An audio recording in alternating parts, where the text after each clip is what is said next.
Hi, I'm Melissa from SoGoSurvey. Thanks for joining our Build Better Surveys series. Part 1 starts now. Everyone's doing all kinds of surveys these days. In part 1 of this series, we'll focus on what you need to do to make your next survey your best survey. So we'll be starting with envisioning your results. We know that the future is a little bit far ahead, but it can be very helpful by getting started with the end in mind. Knowing your purpose and your audience are critical in designing the right survey, making it easy for participants, and making yourself look good. So those are our basics for today. No kidding, it's helpful when you have a plan. This almost doesn't need to be said, but it can be very helpful to think about at this point. You might just be getting started, or you might be a little way into your first survey, but we all know it's more helpful when you have a plan, and surveys are no exception. We know that it's really important to have better surveys so you can have better results. There's no point in spending a lot of your time on a project that won't bring any sort of results for you, so you might as well make it the best survey you can. So, what to do? When you start to think about the perfect survey, what first comes to mind? You might see that blank slate, you might see some sort of results in mind, but there are a few things to think about. Probably you're thinking, I need a lot of data. Of course, everyone wants high response rates. Also having all of the key questions. Obviously, if you get the answers, you need to have the right questions in mind. It also needs to be visually appealing for your participants. You don't have to be a professional designer to have something good looking. We can help you with that. But things that you want to consider helping with that high response rate is making something that's appealing for participants.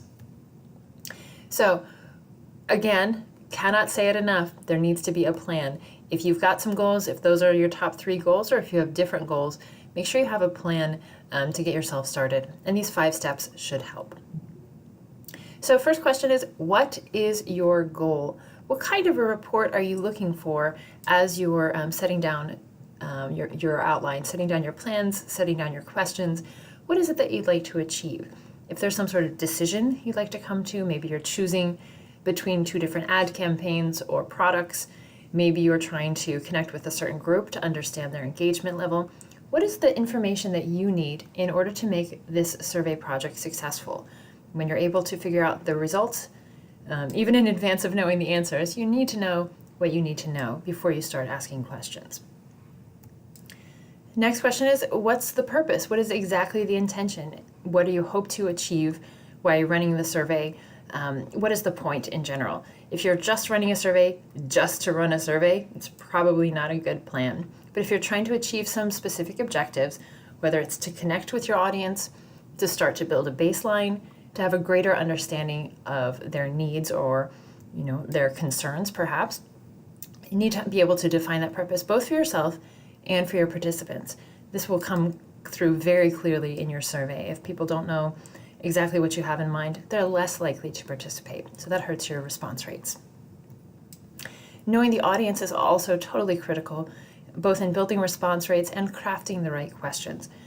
If you already know a lot of information about them, it should be helpful. You can use features like pre-population or branching to be able to get a little bit more depth in here. But making sure that that survey that you build is relevant for your participants, asking them questions that they can answer instead of no, does not apply, gives you better feedback, and it gives them a better experience with you and your organization. And for how quick can it be?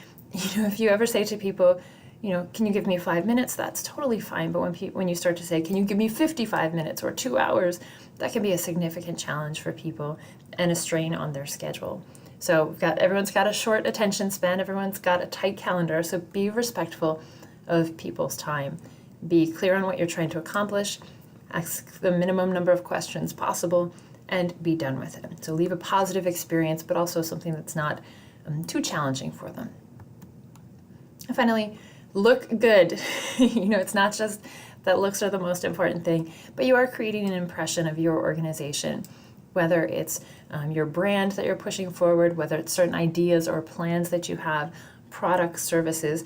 That survey experience creates a certain impression with your participants, and you want it to be as positive as possible. So a good-looking survey can make a huge difference, whether it's the subject line, whether it's of your invitation, whether it's the actual survey itself and the color scheme. Good looking does help and does make a difference in this, especially when people have tons and tons of stuff in their inboxes. You want to stand out for a good reason. And finally, you've got a few things ahead. You've got a few things to think about though already. So go ahead and get started with these top 5. We'll come back to you soon with the second round, but you've got a plan in mind. So revisit those 5 steps anytime you want, anytime you're getting started on your first survey or your next survey, and you'll be in good shape. Thanks so much for joining us. We look forward to seeing you again soon. In the meantime, you can connect with us at SoGoSurvey.com and on social media at SoGoSurvey. See you next time.